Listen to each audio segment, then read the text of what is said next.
እዚህ ጋር የሞቶ ልጅ አለ አይባ እመብርሃን ነው የምላችሁ። ፍትህ ለእሱ አያስፈልገውም ብላችሁ ታስባላችሁ? ብዙ ቅዱስ ሚካኤልን ነው የምልህ የሰሩበት ሰው አይቼ በቃ የምልህ ብዙ ሰው ፍትህ ያለ የሸገር ልጃት የለም ቪዲዮ የሰራ እንኳን። ቆይ በወንድም ስላልደረሰ ነው። ነገ እኮ ቅዱስ ገብርኤልን በአንተ ቤት ይደርሳል። ገባህ አይደለ? የአንዱን ቤት ያንኳኳል የያዘን በራዘር ስላልሆነ ነው እንዲህ መወለድ ቋንቋን የሸገር ልጅ ቆይ ዘር ጠይቆ ነው እንዲህ የሚተዋወቀው ጀለስ የሚሆነው። ተክለ ሃይማኖትን ነው የምላችሁ የሌለ ልጁ ያሳዝናል አትሉም? እናቱ ደግሞ ምን ልትሆን እንደምችል አስቡት እስቲ። እኔ እናቴ ትሙት ማለት ፍትህ ካልተሰጠ ማለት እናቴ ትሙት ይደብረናል። የልጁ ደም ማለት ገብርኤልም ፈሶ መቅረት የለበትም። አቡነ አረጋዊን እንቃወማለን። ምንድነው አችን ተቸራካቻብስ እመብርሃን ይደብራል።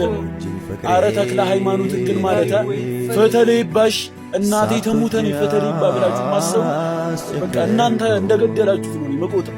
እናቴ ትሙት ፍትህ ለይባ ነፍስሽን በገደለ